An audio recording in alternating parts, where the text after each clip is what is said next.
Internet sans limite sn.com, bienvenue dans votre émission 15 minutes sans limite, comme on a l'habitude de le faire. Cette fois-ci, nous allons changer de décor. Je veux dire artiste, mais Tay Mounek, un animateur hors pair. J'ose même le dire parce que ñëpp 2STV lañ ko xamé waye il a traversé des moments, je n'ose pas dire difficiles, mais des moments yo xamné mbapat na comme on a l'habitude de le dire. Depuis Kaolack, Radio Dunia, Radio Alfayda FM, ñu gis ko 2STV, il fait partie des animateurs incontournables de la 2STV. Mom tay dañu def ben émission bo xamné émission la muy aaru mbedd Pape Sidi maa ngi lay nuyu. DJ Taf maa ngi lay ziar, mais je voulais dire à tous les internautes de Sans Limite que émission bi mën na bañ a nekk 15 minutes mën na ko ëpp daal parce que des fois man su may wax ni damay xumb te mu dépassé 15 minutes yi. alors tey dañu ñëw gis nañu gaale bi mais nga daluñu fii mooy fan fi ñu nekk ni fii mooy suñ koñ suñu waa koñ c'est-à-dire ñun fii mooy mbaar bi nga xam ne Baye Fall yëpp si koñ bi fii la ñuy dajaloo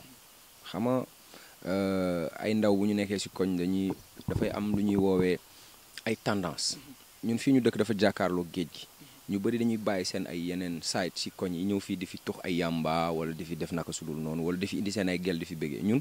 ci mbaar bi lañ dëkk fii ci mbaar bi fii mooy mbaaru Baye Fall yi Moulay mooy mbaaru Moulay Bamba déjà ci côté bi fii daara ji fii la nekk fii la ñuy jàngale ay bindi Serigne Touba ak naka la nit ñi di jube donc pour te dire que koñ bi dëkk naa fi ça fait plus de 4 ans ou 5 ans musuma fi dégg sabar musuma fi dégg fuural même mariage bu amee gars yi dañuy génne ay cant teg ko donc c'est pour dire que fii mooy point de convergence su jeunes yi nekk si koñ bi yëpp comme que suñ kër yi dafa xaw a waaw d'une manière positive da ngay dikk nga jor 150 da ngay jënd mburoog ndabe si Moulay bu amoo njëgu café mu jox la gis nga comment tu as vu tout à l'heure donc genre esprit de convivialité boo dëkkee ci yenn quartier yi nit ñi dañuy xaw a coincé wu tëj sa buntu doo rombe nit ñi doo leen nuyu donc les jeunes du quartier essaient de briser ces barrières en faisant autre chose en essayant de donner l'exemple aux grandes personnes du quartier ne leen da ngeen war a demalante da ngeen war a dugalante parce que ay romb nit doo ko wax salaamaaleykum parce que da ngeen bokk immeuble loolu xewagul Sénégal te bëgguñu xew fi te da ngay gis yenn quartier yi bu sa kër di lakk sax seen yoon nekku ci parce que dañ naan ñun ay tubaab lañ on vit calmement mais non fii moom wax dëgg yàlla. Est-ce que c'est facile parfois étant une personne célèbre toog fii gars yi romb Pape Sidi là Pape Sidi donc est-ce que la vie est tout à fait facile comme ni ko gars yi di xalaatee quoi. non ñun on se prend pas la tête wallahi man musuma xalaat ay Pape Sidi personne célèbre affaire yooyu du may dox sax loolu di ma traverser sama bopp su ma bëggee dem fenn dama fay dem man du ma dem boîte de nuit du ma dem musuma dugg boîte de nuit déjà bu ma duggee Dakar ba léegi musuma xam ban boîte de nuit nu mu mel. du ma génn su ma génnee damay liggéey su ma dikkaatee gaare sama oto su ma wàccee 11h sama oto suba 5h du matin lay takkaat je sors pas waa koñ bi yëpp mën nañu ko seede sama benn passion mu am mooy booyu ndaw yi nekk si koñ bi laay génnee jënd bal ñu fubal waa koñ bi ñiy toog nii mën nañu ko témoin sinon des fois nga wàcc ci mbaar bi parce que si biir da nga nekk si connexion bi mu xaw a saturé nga génn naan café déconnance gars yi waxtaan waxu mbër waxu football werante bi neex ñu waxtaan après ku nekk delluwaat gàlle mais j'ai jamais pensé à affaire star non non. alors sànq brossé naa ko muy def benn bref ci Pape Sidi jaar-jaaram d'une manière plus brève muy depuis Kaolack ñëw Dakar comment ça a été vraiment c'est tout à fait difficile nekk parfois gars yi naan dañu da ngaa paas ñëw donc c'est tout à fait difficile nga nekk Kaolack nekk ci moment yi difficile ñu jékki-jékki gis la 2STV traversé comment ça a été exactement. c'était pas facile mais bon su fekkoon dafa laajaat ñu jaaraat ci yow bi nga nekkee collège yaa ngi ma koy fàttali léegi. bi nga nekkee CM1 Valdiodio Ndiaye CM2 lycée Valdiodio Jim Momar Gueye Tafsir Mignane Sarr Mbutu Sow Bassirou Mbacké yooyu ay école la yoo xam ne foofu laa mbappate quoi foofu laa jàngee lan mooy présentateur scène spectacle lan mooy animateur entre Alfayda ak Dunia bi ma njëkkee foofu laa jàngee lan mooy présentateur radio émission grande prime time grandeur d'écoute jàng quoi xam naka la ñuy def. C'est par la suite la yàlla def ma am benn concert bu ma doon animé à Diourbel j'ai vu par le biais de Safwan Pendra ma gis Mass Black Diamonds mu gis ma sur scène affaire bi bouger le public était en immersion dans le show ñuy def affaire bi di bondé Mass Black Diamonds woo ma ne ma est-ce que ça te dirait de faire de la télé ma ne ko waaw borom butiku mbagg boo gis xol ba magasin moo ci ne donc ku nekk ci rajo boo ñaanee yàlla da ngay évoluer nga dem si télé mu ne ma waaw mais je vais essayer de te trouver une émission parce que ñun à la 2S on a une émission de rap mais amaguñu ku ñu koy animer ma ne ok c'est parti comme ça mais bi ma dikkee 2S commencé émission de rap bi bon j'ai commencé à la radio Origine FM c'est la radio de 2S mu ne fa ñuy def ay émissions comme Boldof comme ay émissions comme Njaru Nopp mais à la radio quoi benn 5 à 6 mois après ci lañ ma door a commencé intégrer à la télévision. Ça m'a permis de connaître l'équipe avant may dugg. Ça m'a permis de connaître les rouages de la télévision pour bañ a am gàkk bu ñu taxawee bi ñu démarré avec Arru Mbed ça a eu un succès phénoménal. Top c'est parti, Arru Mbed a marqué son empreinte. Léegi nag on a gravi les échelons petit à petit ngay def ay émissions comme After Work. Après ñu jëlee la foofu yóbbu la ay émissions comme Tout est là. Après ñu jëlee la foofu yóbbu la ay émissions comme la matinale de la 2STV que tu étais chroniqueur. Par la suite tu es devenu présentateur principal. Ba yàlla fi muy wax ak yow je présente pas mal d'émissions telles que Ma Génération telles que pas mal d'émissions te événement yu mag yi am ci Sénégal yëpp dañuy nit ñi dañuy am sawarte wax Pape Sidi la ñu bëgg mu ñëw. Alors maintenant dañuy dugg dans le vif du sujet c'est vraiment tout à fait normal vu que tu es animateur de hip-hop osons le dire donc cette fois-ci dañu gis ni hip-hop bi am na yenn moments difficiles alors toujours les gens dañuy def benn différenciation entre mbalax ak hip-hop tout en disant que hip-hop dañu bëri clash ñu fa nekk amuñu benn yeer et je m'excuse du terme donc il faut que yéen itam ngeen apporter des éclaircissements là-dessus étant animateur lan ngay apporter des éclaircissements sur ce li ñuy teg hip-hopeurs yi clash yi saagante yi xeex yi et tout ça. non du xeex hip-hop bi man fàttaliku ma ci xeex dernier incident bi ma mës a dégg ci hip-hop bi ça s'est passé en 2004 place de l'Obélisque Fata yeeg booy sànni ko ay bouteilles après ñu xëy ñu ne waa hip-hop bi dañu doon sànni Fata parce que dafa doon def mbalax le public n'avait pas compris et puis loolu léegi dépassé nañ ko ci loolu laa mës a gis acte boo xam ne nit ñi mën nañ ma ko wax ma am gàcce sëgg ne waa ci hip-hop bi la xewee c'est le public qui décide mais affaire clash dafa bokk ci hip-hop hip-hop nag la configuration c'est dafa am ego tripping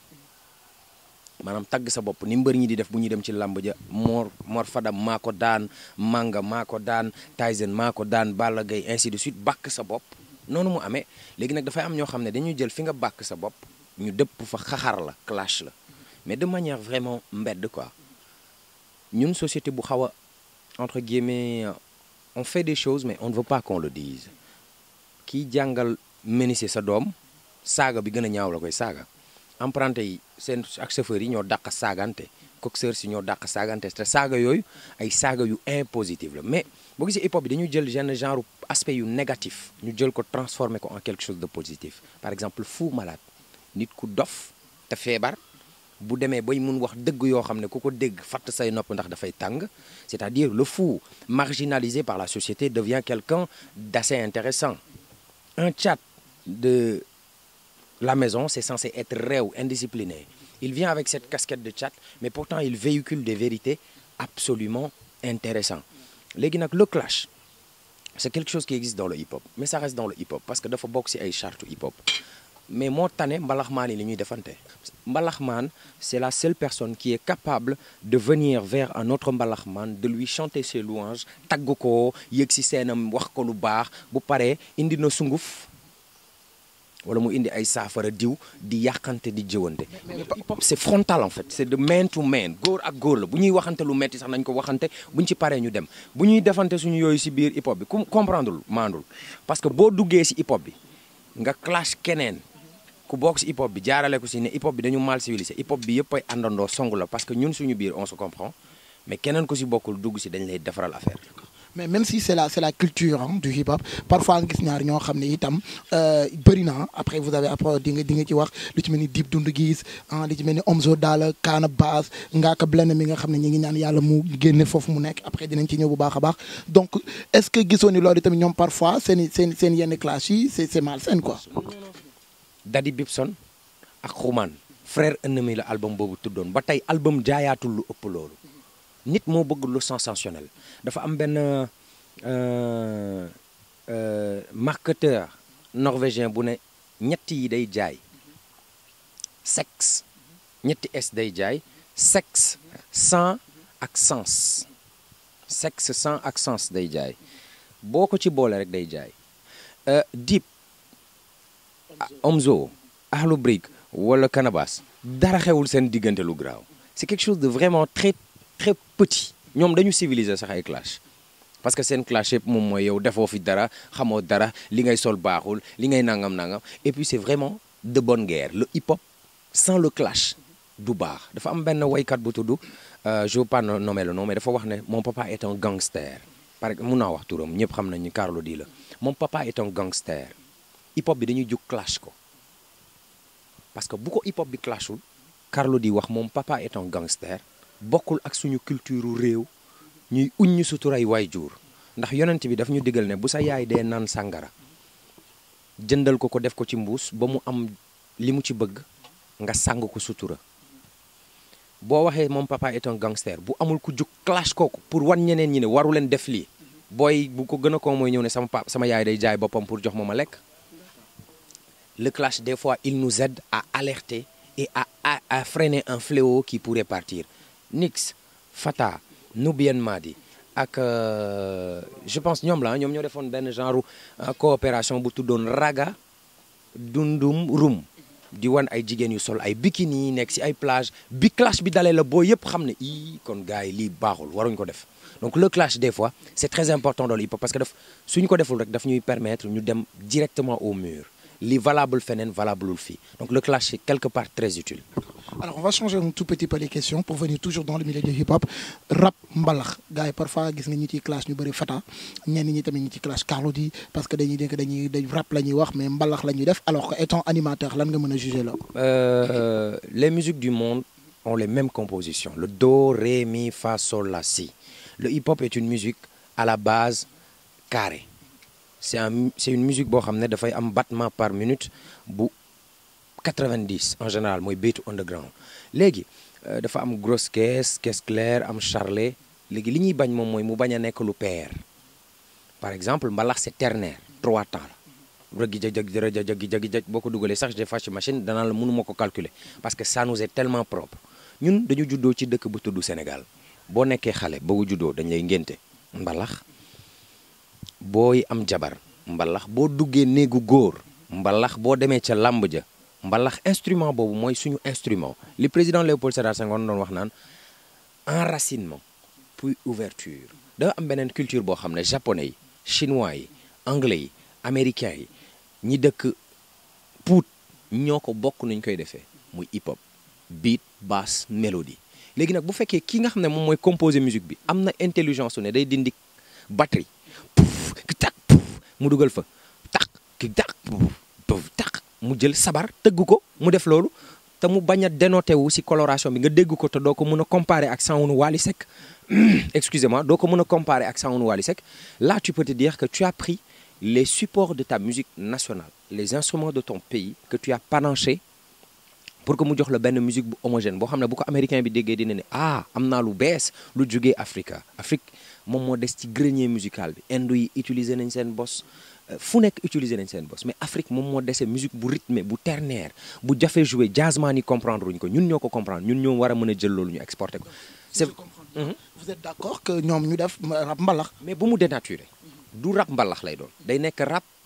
mais avec des instruments traditionnels xam nga mbalax différence bi mu am ak yeneen musique yi moom mooy sabar mu ngi ci marimba mu ngi ci marimba bi ni ñu ko utiliser moom moo xaw a aberrant. alors ñu ñëwaat ci toujours ci maintenant nouvelle révélation parce que mbalax sa gars yi gis nañ ne léegi boy yi léegi ñooy gën a feesal soirée même ci hip hop dañ ko fa gis léegi en l'occurrence ñu jël ay One Lyrical Dip Doundou Guiss Omzo Dollar jël pas mal de rappeurs yi nga xam ne moment bii nii je pense bien que li ñu doon wax underground gisatuñ ko ci ñoom nan nga mën a juger loolu. non loolu il a fallu que ñu am changement man quand je suis venu à Dakar je n'entendais que les mêmes têtes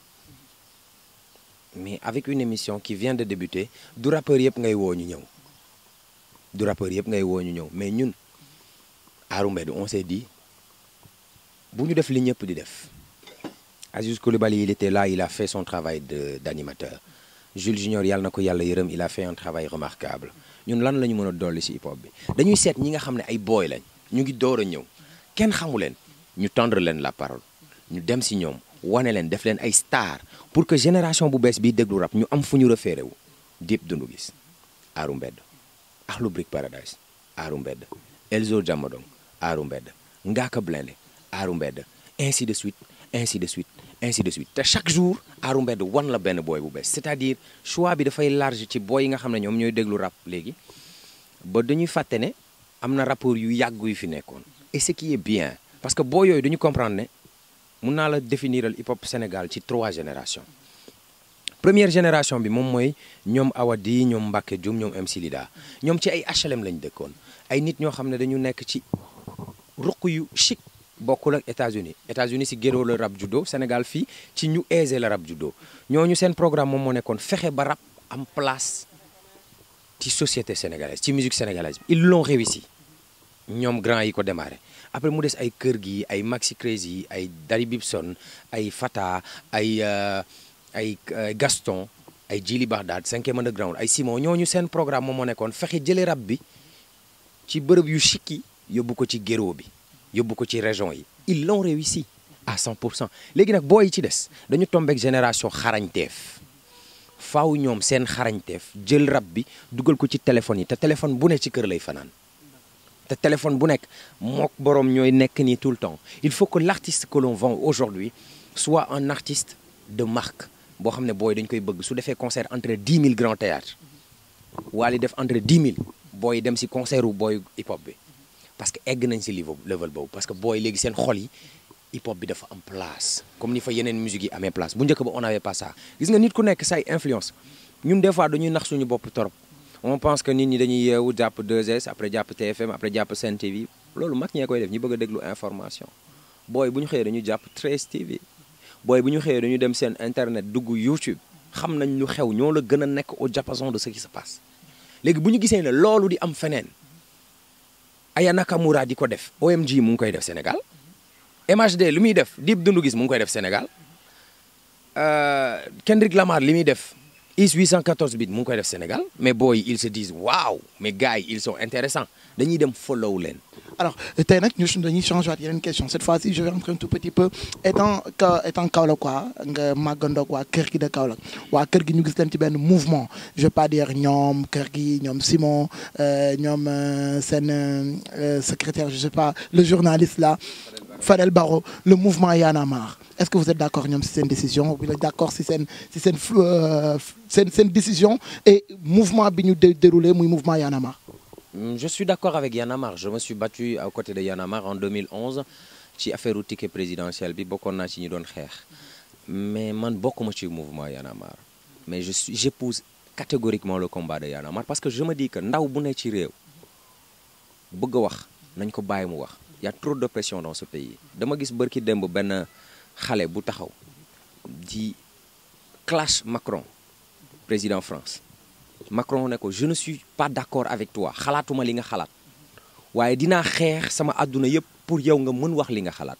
Y'en a marre c'est des jeunes sénégalais des entrepreneurs culturels des entrepreneurs sociaux des journalistes des rappeurs yu dajaloo ne dañu bëgg a def benn ras-le-bol bu ñu am bëgg ko exprimer nañu leen bàyyi ñu wax li ñu xalaat bu ñu bëggee wax seen naqar ñu baleen ñu wax ko suñu bëggee ñaxtu ñu baleen ñu ñaxtu mais il est où le problème bu fekkee dañu am nit ñuy souffrir ci réew mi amuñu ndox ñu bëgg a wax ñu ne duñu wax amuñu courant ñu bëgg a wax ñu ne duñu wax bu yàggee réew mi jaxasoo. est-ce que parfois parce que bien parfois ñu di dégg ay non-dits yoo xam ne les gens duñ ko fësal que ci suuf y a des politiciens qui leur donnent de l'argent et tout ça donc histoire ñoom itam ñu mën a vous m'excusez du mot tëj seen làmmiñ. Bon je dirais pas man bi ma xamee Y'en a marre ba léegi maa ngi dégg ñu naan Fou Malade 4x4 lay dawal Moustapha Niass ñoo nekk si ginnaaw mais Fou Malade xam naa ko yorul xeer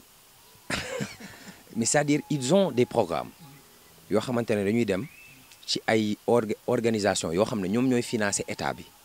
ay Union européenne ñooy financer jàngu Sénégal c'est l'Union européenne qui finance bu fekkee ñoom mën nañu décrocher contrat wu Union européenne pour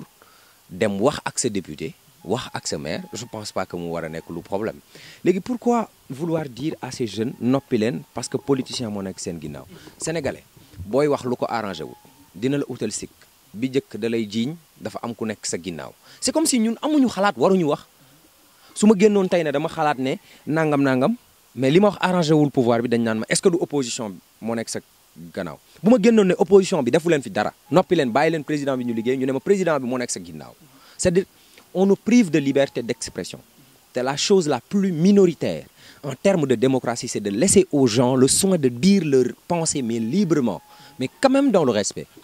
Alors, c'est votre ami Ngaaka Blindé ñëpp xam ko toujours il était à côté de vous bien toujours ngeen partager des scènes ba ci spectacle sax yaa ko daan présentel tey yàlla def li je vais pas dire lu am dañuy sant yàlla gis mu nekk ci ginnaaw donc lan la bi nga déggee nouvelle bi naka nga ko déggee déjà et bi nga déggee nouvelle bi lan la def exactement. dañu ramasse Ngaaka Blindé gaañ bi ko ramasse dugg si otoom Ngaaka Blindé dawal il faisait 4 heures du matin mu ngi waaj a dem Saly. lan nga wax ni. dañu ramasse Ngaaka Blindé ci booru Brioche Dorée Jàmmalaay bi mu doon dem si Idi benn copain bu nekk Kaaw mu ñëwoon vacances mu ko doon àbb dàll